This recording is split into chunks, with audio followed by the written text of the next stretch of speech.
Bonsoir, professeur Megogé. Bonsoir, Arsi. Voilà, hier seulement, le gouvernement a encore augmenté le prix du carburant. La population dans les rues aujourd'hui, votre impression? Non, effectivement, nous avons été très surpris hier après-midi d'avoir sur les plateformes les nouveaux prix du carburant, des produits pétroliers. Ça ne fait pas, c'est beaucoup moins de 2 mois où les prix ont été augmentés dernièrement. Je crois que pour un mandat social, c'est mal barré, c'est pas cohérent. Et je crois que cette augmentation actuelle est très forte par rapport au passé, c'est très fort. Et la population ne s'y attend pas. Et nous ne voyons pas très bien ce qui justifierait cela. Peut-être, certainement, ça peut traduire peut-être les faiblesses des recettes dans d'autres secteurs. Mais le carburant occupant une grande place dans le budget des ménages, je crois que ce n'est pas une bonne politique. Et les réactions des populations, cela on devait s'y attendre. Le gouvernement doit savoir qu'il ne peut pas continuer à mener des actions antisociales de ce type. Au moins, il faut prendre le temps d'expliquer à la population et prendre des mesures d'accompagnement pour soulager les couches les plus faibles de la population. Parce qu'actuellement, le pétrole, le coût de transport pèse lourd et dans le portefeuille de la population. Ici même, je trouve que l'électricité, qui dépend également en partie du coût du carburant, est très chère. Lorsque vous augmentez des prix comme ça, qu'est-ce que cela va entraîner pour la population? Je crois qu'il faut faire très attention et surtout actuellement avec la faiblesse du pouvoir d'achat des populations.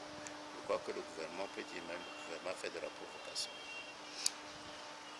Oui, voilà. Est-ce que vous êtes un élu du peuple? Est-ce que le gouvernement vous a avisé avant de hausser ses prix? Non, le gouvernement n'est pas tenu, il ne nous a pas avertis. Et le gouvernement n'est pas tenu de nous avertir. À nous maintenant de voir si on peut interpeller le ministre du commerce ou bien des finances pour voir quelles sont les mesures, qu'est-ce qui justifie cette augmentation en cascade et quelles sont les mesures qu'ils pensent prendre pour atténuer les effets néfastes sur la population.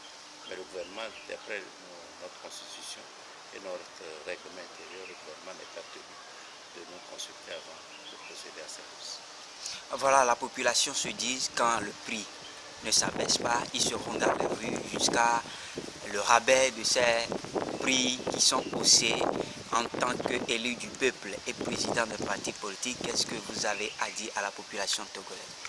Non, nous disons toujours que c'est à la population de se prendre en main, de savoir que, évidemment, nous, parti politique, nous sommes, et puis députés, nous sommes des représentants de la population. Nous devons dire les préoccupations de la population au gouvernement, leur dire voilà, l'augmentation des prix, voilà ce que ça peut entraîner pour la population. Que le gouvernement revienne sur ça. Malheureusement, nous sommes en hors session, c'est-à-dire le Parlement ne siège pas actuellement.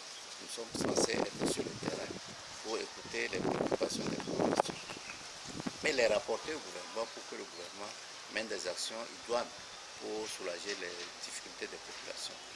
Bon, maintenant, la population comprend qu'il faut qu'elle se prenne en charge, qu'elle appuie les mouvements des députés, notamment de l'opposition, pour sortir de l'ornière, pour soulager leurs propres problèmes. Évidemment, en tant que Togolais ou bien en tant qu'être humain, nous ne souhaitons pas, moi je suis de la non-violence, nous ne souhaitons pas qu'il y ait de violence dans un pays.